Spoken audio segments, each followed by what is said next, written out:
Good day, everybody, and welcome to another episode of Living with ADHD and CPTSD. Today's episode is about CPTSD, and the topic of today's episode is when you love someone who has CPTSD.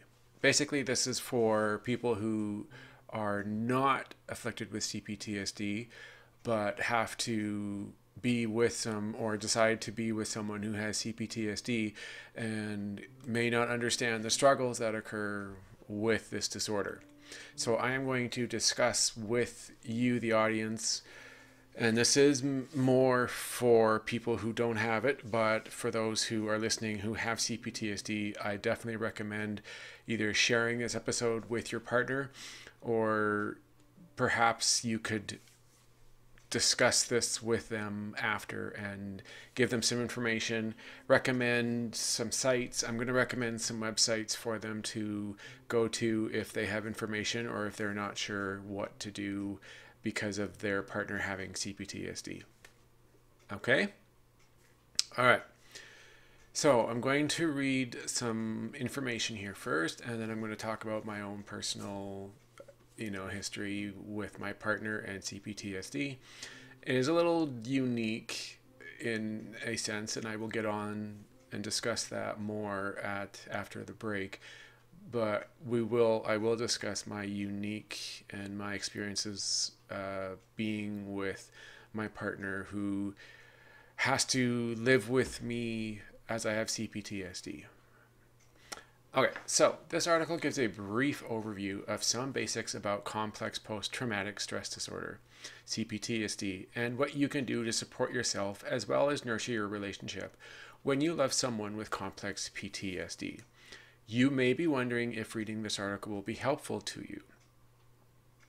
If your partner experienced significant trauma during childhood and you find yourself in awe of all that they are in spite of what they have been through, yet uncertain at times about how to provide the right kind of support, then this article is for you. If you recognize the wisdom within your partner that is derived from their experiences, but struggle to access your own wisdom when you see your partner suffering, then this article is for you. Excuse me. Lastly, if you sometimes see your partner as someone who would benefit from healing work, but are not sure the right place to start, then this article is for you. This article is about how to bring your best self to your relationship by forging one that is defined by security, consistency, and honesty, as well as understanding the importance of your own self-care in cultivating these bonds. CPTSD can occur when a person experiences multiple or prolonged traumatic experiences, complex trauma, over the course of a lifetime. Oftentimes, the traumas are relational in nature, which means that the events occur within relationships during developmental periods such as childhood. For example, periods of child abuse or neglect and/or multiple ruptures or transitions with primary caregivers, such as multiple foster placements in which attachment bonds are ruptured, or substance abuse or dependence by a primary caregiver. There are two areas of human development that are impacted by complex trauma. When these areas are impacted, it can result in CPTSD. They are attachment, the ways in which a person learns to have relationships with others, and self-regulation, the way in which a person handles self-soothing in the face of stress. Let's look at both more closely. In terms of attachment, a child who experienced multiple adverse experiences such as abuse, domestic violence, neglect, or community violence is likely to, as an adult, experience frequent mistrust, fear of abandonment, and difficulty feeling secure in their intimate relationships. The reason for this is that the template was formed early on about how to have relationships was developed under the pretense that those who love me either hurt me or leave. These reoccurring experiences often cause the belief that people are not safe to trust, leading to the lived experience of I'm hurt when you stay and I'm hurt when you leave, a double-edged sword. Self-regulation is a set of skills that are learned by internalizing the soothing actions of our caregivers when we are hurt, scared, hungry, sad, etc. The capacity by which we are able to do this for ourselves as adults is largely made possible by the quality and quantity of that which is given to us. the opportunities to learn from and observe adults practicing self-regulation in ways that are healthy and nourishing for children with complex trauma often are minimal. Instead, the stress response system, the internal regulation system that is in charge of keeping us safe in the face of stressors, becomes overloaded due to a lack of opportunities to return to a calm state. In CPTSD, this results in an elevated baseline and a stress response system that is overly sensitive to stressors. Thus, the system responds by vacillating between extreme states of hyperarousal to hypoarousal, which is dissociation, rather than remaining with an ideal, more balanced window of tolerance. People who have not experienced trauma typically remain in this window within their normal day-to-day lives. This might account for why your partner may appear to have seemingly disproportionate reactions to stimuli that doesn't impact you as severely. Their system's degree of sensitivity and reactivity is such that a smaller event can cause them great distress and dysregulation. The hopeful news is that the medicine for CPTSD can be found within the healing power of relationships and within our brain's incredible ability to create new templates for relationships by a process called neuroplasticity, our brain's ability to make new neural connections throughout our lifetime. The incredible healing power of relationships as they relate to complex trauma has been well documented by neuroscientists such as Dr. Bruce Perry, who specializes in the impacts of childhood trauma and neglect and its impact on neurodevelopment, and Dr. Daniel Siegel, who has also well documented the process of neurodevelopment. What this means is that you and your partner have the ability to form a secure attachment in adulthood, even if your partner has not yet experienced that in their life. It's very exciting, but where do you begin? It is important to know the following. You cannot erase existing templates, but you can create new ones. Your efforts should be patterned and repetitive, as these templates live in lower, less plastic, not as easily changed parts of the brain that are only accessed and changed through doing things over and over again. You don't need to figure this out on your own. Finding a couples therapist educated about complex trauma is recommended and can help facilitate the healing process. Here are some other ideas you will want to consider. Be consistent and be predictable. Repetition is the key to building a secure attachment. It also facilitates the ability to trust. For example, calling your partner every night before bed to say goodnight. This may seem simple, but it can have a profound effect on shaping a new, loving, and secure template of what a relationship can be in your partner's brain. Know your boundaries. This is a big one, and relate it back again to being consistent and predictable. What is and what is not in your control. If your partner is struggling with mood symptoms, including anxiety or depression, and struggling with self-regulation, it is not your job to fix that. But you can encourage your partner to establish a relationship with a therapist or make an appointment with an existing one. It can be powerful to validate your partner's suffering while simultaneously acknowledging that you do not have the power to make it all better. In all relationships, it is important for each partner to own their own struggles and work on them independently from the relationship. 3. Establish and keep up your own self-care plan. When we fall in love, it is so easy to give, and then one day we wake up and we realize, oops, I have given to everyone except me. You have got to fill your own bucket. Keeping up with a routine that nourishes you and keeps you connected to yourself and those in your support system is crucial.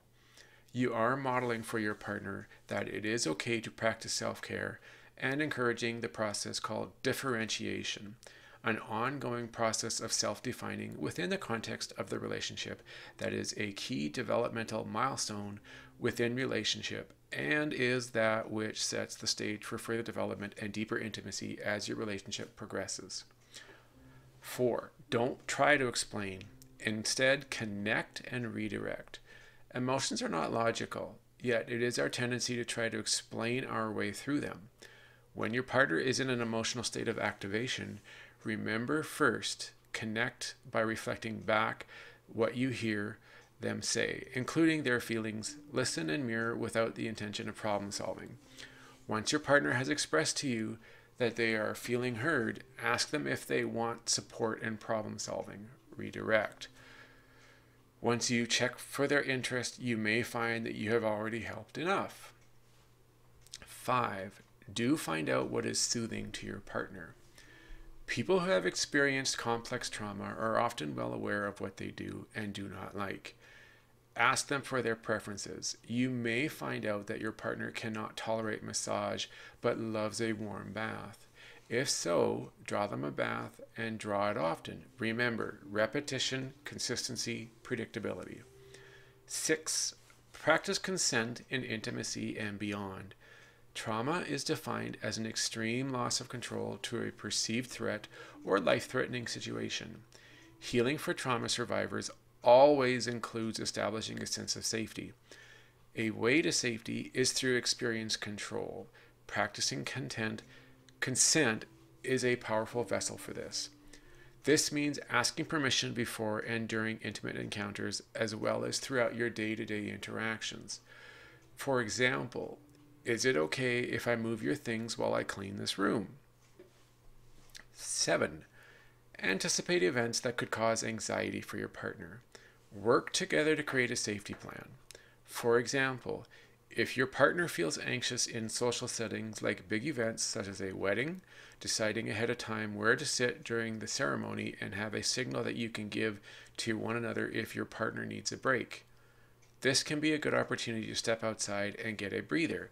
Check in about how you are both doing and make adjustments to your plan as necessary. Excuse me. Don't take it personally. Your partner has been through a lot. It is likely that if your partner has a reaction to something that you do or say, that it has less to do with you than you think, and more to do with what the thing reminds them of. When this happens, take a deep breath and do your own physiological self-soothing. Then, when you feel regulated, check back in. Try to think of these moments as opportunities to learn more about what your partner's triggers are, so that you can work with them in a thoughtful and a meaningful way. Remember, it all goes back to the incredible healing power of relationships and the bonds that are formed when we are present and available for one another.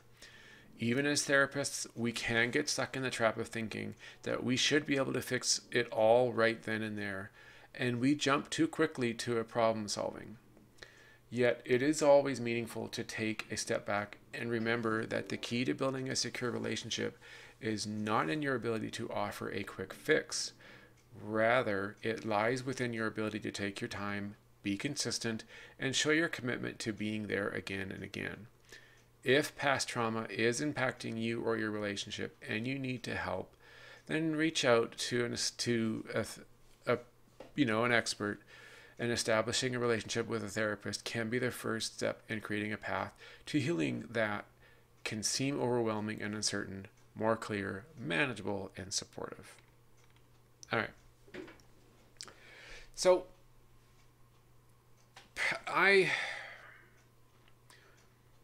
I've never, well, okay, let's put it this way. Before I realized that I was someone who had to deal with complex trauma or CPTSD, I was in my relationship with my girlfriend, and I soon learned after we started our relationship that she herself suffers from CPTSD.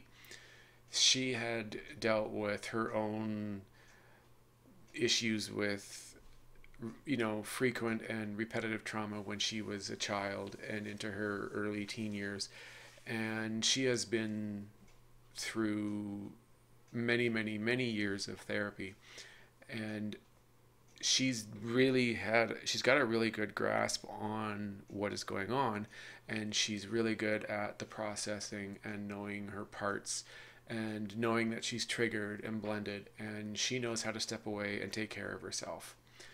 Now, the interesting twist here is that now that I am someone who also has CPTSD, she has to learn, well, she has learned and she has tried to help me all the time regarding dealing with my own trauma and my own triggers that I experience in my life. And she does have to, like, the benefit of being with someone who goes through it herself and knows all the steps and the things that have to be done in order to begin the healing process with CPTSD is that she has a lot of information, excuse me, a lot of information that is helpful that she has been able to offer me when I'm having issues and when I get triggered and I become blended with my parts. She knows how to take me step by step, how to calm me down, how to help me unblend. But the thing that I've been working on, which unfortunately has been very frustrating in this relationship, is that I'm still learning the important steps involved when, and recognizing that I'm triggered, recognizing that I'm having a flashback or experiencing a flashback of CPTSD, and then stepping away from the situation that I'm involved in, and then going and doing some processing and, updating, getting to the point where I can update these parts. I have to say that it has been a mix. There's been a lot of highs and a lot of lows regarding this. And the reason is because there are other disabilities that I'm dealing with that I am still very new to and beginning to learn about. As I had expressed in my episode that I released the day before, I have recently learned that I am most likely going to get diagnosed with autism. I'm going to be on the autistic spectrum of, and I don't know where. Obviously, it's a varied spectrum. Everybody's unique, and it has affected me in many ways because of the fact that it's, you know, there's some similarities between them, and knowing whether it's your parts that are having the problem or knowing that maybe you're having an autistic meltdown, and on top of it having to deal with ADHD, the three of them together is extremely frustrating and very difficult. And learning about how CPTSD is and what it can do and the steps that are involved in beginning the healing process, it's extremely difficult. Now, I remember that both my therapist and my girlfriend both had stated that a typical person's therapy when they are diagnosed with CPTSD, to get to a point of making real progress, it can take 5 or even 10 years to really make a lot of progress and get to a point where you start to really feel the effects of healing and the work that you've been doing, every day for 5-10 years. I felt, and I still feel today, very fortunate that I have 2 people in my life that are able to help me. My therapist is someone that I see often, and we discuss all the things that are going on in my life regarding my trauma. Like just recently, for example, talking about anxiety and it being trauma-related anxiety. And then, doing hypnotherapy for my anxiety, and then doing a boundary session in my last a couple episodes that I have put out on my page that talked about a part that is afraid of being alone. And you learn just how much those parts can affect you on a day-to-day basis, especially when you get triggered. It is not a fun thing, and you soon learn how complex and how difficult that the work can be, especially for someone who doesn't have a partner who knows how to deal with it and knows the work and knows what's involved in the process of healing. Imagine only being able to go to a therapist and that's the only person you can talk to about it because you don't trust anybody else. Imagine if you don't even have the ability to see a therapist. Let's say you are working a 9 to 5 job and you're barely making over minimum wage and you don't get benefits and you can't afford to go to a therapist.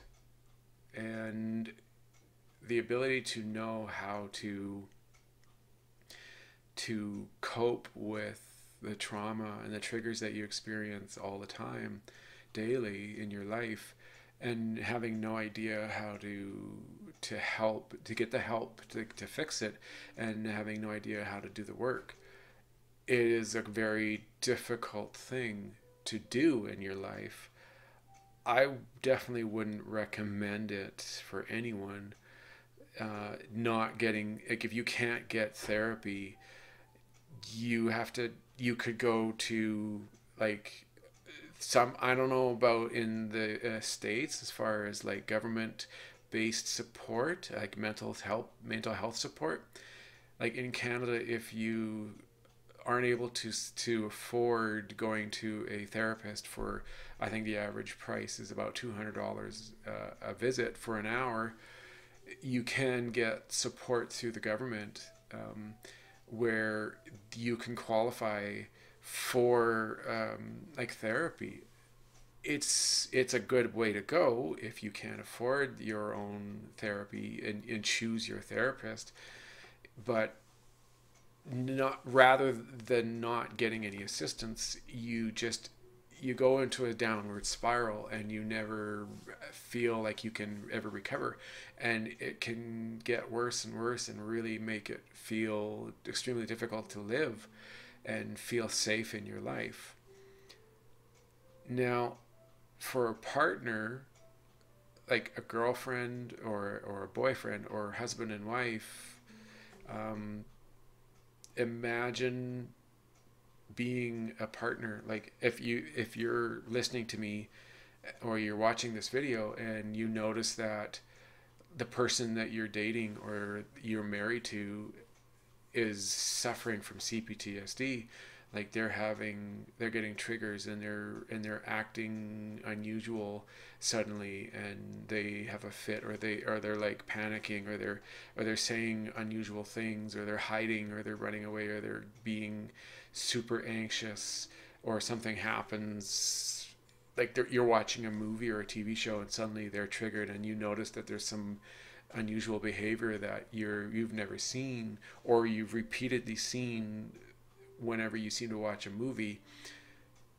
It really can get in the way of having a happy relationship, because imagine that person that you're with not being able to feel safe and secure around you.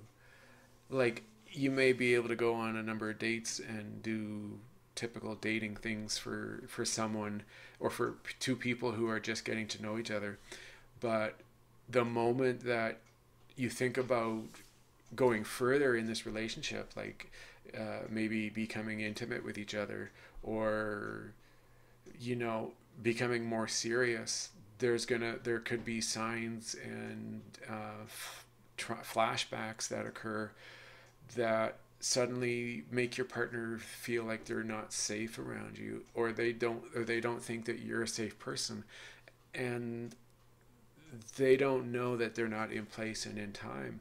They've got a child part that's suddenly been activated, and they're feeling all this stress and this trauma that they experienced from their past.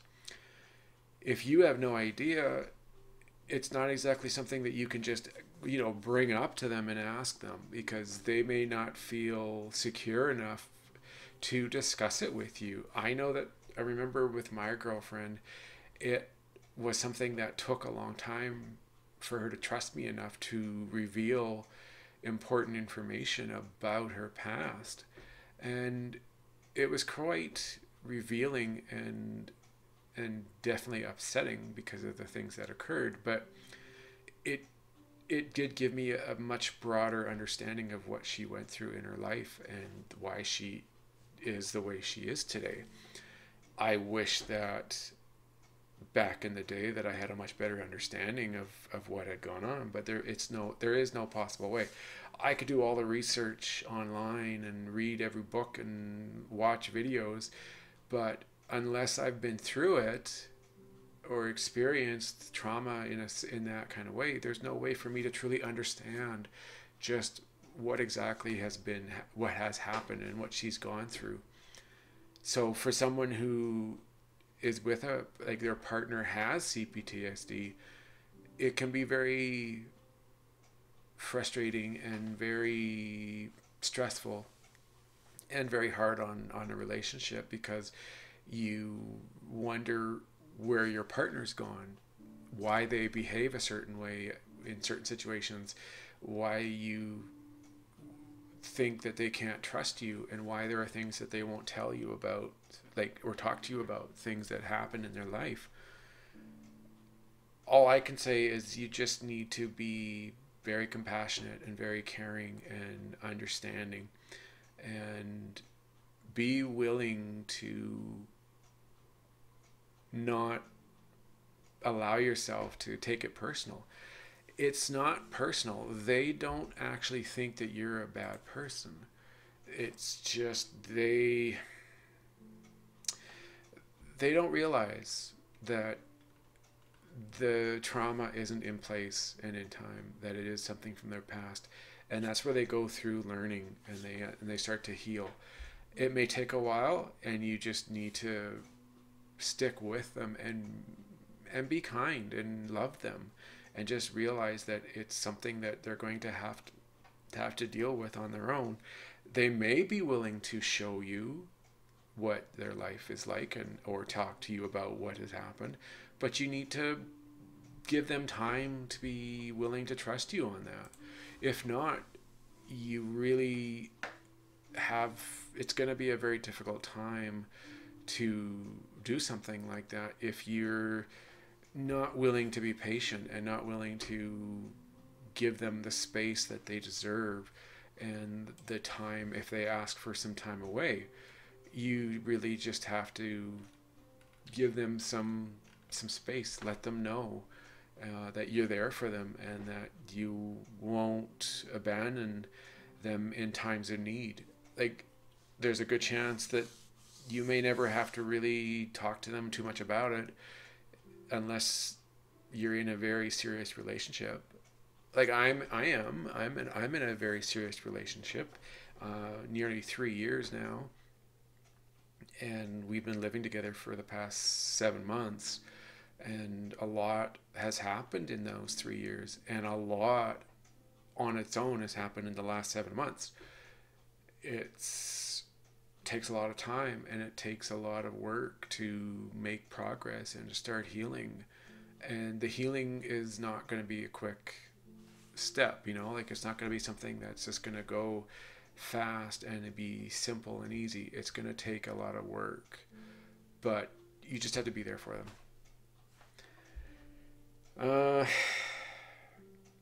I have to,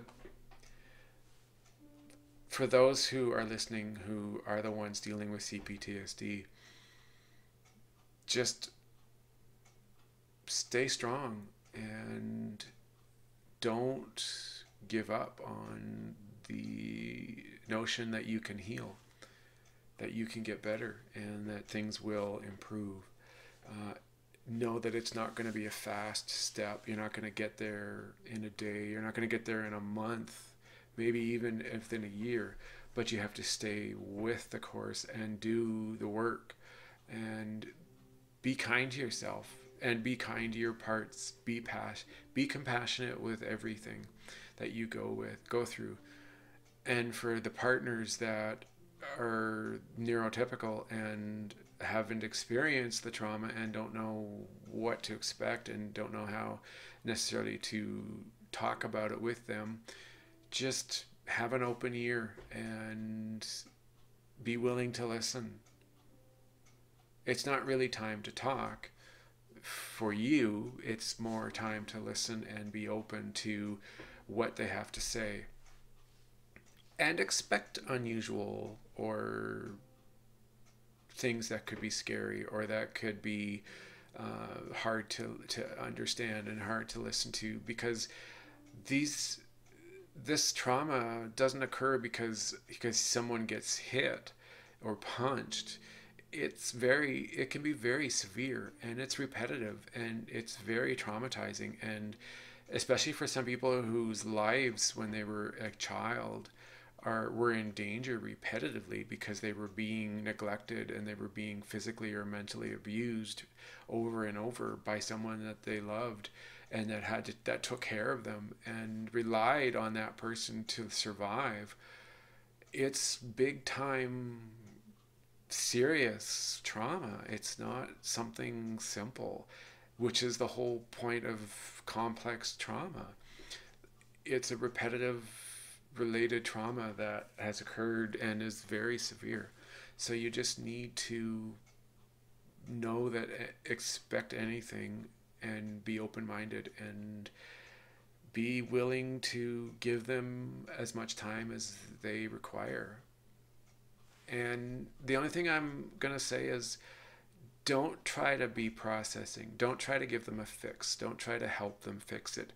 Don't be their therapist. Just be a partner who's being open and willing to listen to them, and let them rant and let them say what they need to say. And then when it's over, give them a hug. Let them, if they need to cry, let them cry on your shoulder. Give them the space that they need to recover. Don't push. Don't be needy. Definitely don't be that way. Just be open. Be willing to give them your time, your energy, and let them know that you're always going to be there for them. It is definitely a unique situation for myself, but I know that there are so many people out there in this world who have CPTSD and don't get any help and don't have anybody in their life or in their lives to help them understand and know what they're going through. It's a difficult time in their lives, and they've probably been going through it for many, many years and don't really know who to trust and who they can talk to. So if you can be that person for them, take it on. Take this head on and be there and let them gain their trust. That's the important. You need to gain their trust, and you need to show them that you are someone who they can talk to about this and tell you anything. And your only role is just to listen and to give them the ability to feel safe and to feel heard. And that'll go a very long way. It's all you can do. It's up to them to get the help, and it's up to them to do the work, but you can do your role. You can help them in the way that they need it. Sometimes they don't realize it, but don't push it. Don't make them do something that they don't want to do. That's the last thing you want to do to someone who's dealing with complex trauma. You want to gain their trust, not further erode it and have the possibility that you lose that trust because you are encroaching on their safe space. Because the whole point is they need to feel safe around you and in their environment in order for them to be able to talk or to do what they are requiring to do in order to start the healing process. It's a long road, but if you're willing to be there for them and do what is necessary, then you're an amazing person, and you deserve a lot of credit, and you deserve a good, high five, a handshake, a big hug. You deserve to be recognized for being there for someone who's dealing with CPTSD. And don't be afraid to reach out, but let them make the move. Let them make the first move in the ability to talk to you. Yeah. And if they're not ready, or if they're in the middle of a conversation and they're talking to you about it and all of a sudden they change their mind, you have to be okay with that. You don't have a choice. Just tell them, that's okay, I understand. We can discuss it later or whenever you want. I'm here for you. We can take a walk. We can do whatever you want. It's all good for me, and they'll appreciate that. Maybe they're going to need a few moments to process and unblend and not be triggered anymore, but it's worth it. And when they see that you've stuck around and you are there for them in every moment, that they are feeling triggered and they're having this experience, it goes a long way. All right, this is the end of this episode. I hope that this was very informative for both the person whose partner has CPTSD and for those who themselves are dealing with CPTSD. I recommend finding any videos you can, any books that you can. Do research on CPTSD, specifically research relationships in CPTSD, intimacy, anything that you think could be helpful. There are a lot of books out there. There's not a ton of resources out there for CPTSD, but there's definitely a good, area you can look in for information, and it is helpful. The biggest thing is just to be patient and to let them know that you're there for them. Okay, my Twitter handle is at ADHD and CPTSD. Give me a shout. My website is www.livingwithadhdandcptsd.ca, and this is going to go on to YouTube, and I hope that you guys will check that out as well. Just look up Living with ADHD and CPTSD on YouTube and you'll be able to find it. It's been a long 5 months, to be honest, since I started this podcast, and I've gone through so much, and I have really seen a large increase in listeners over the past month or so, and I really appreciate it. And all I can ask is to let others know about this podcast. If you think someone has ADHD or CPTSD and you think that they could benefit from listening to my experiences and my information regarding these two disabilities, show them my podcast. Play it for them. See what they think. I've heard a lot of good things from people. By no means am I an expert. I'm not a therapist. I'm not a doctor, but this is strictly talking about my experiences with ADHD and CPTSD. So I definitely recommend showing people this podcast and doing the research. Do all that you can to help yourself, and for those who have a partner with ADHD or CPTSD, you can help them by doing research and give them means to gain information and gain access to important help, and it'll be very, very beneficial to them. Okay, well, that's this episode, and I hope you guys have a great weekend, and I will talk to you next week. Bye, everybody.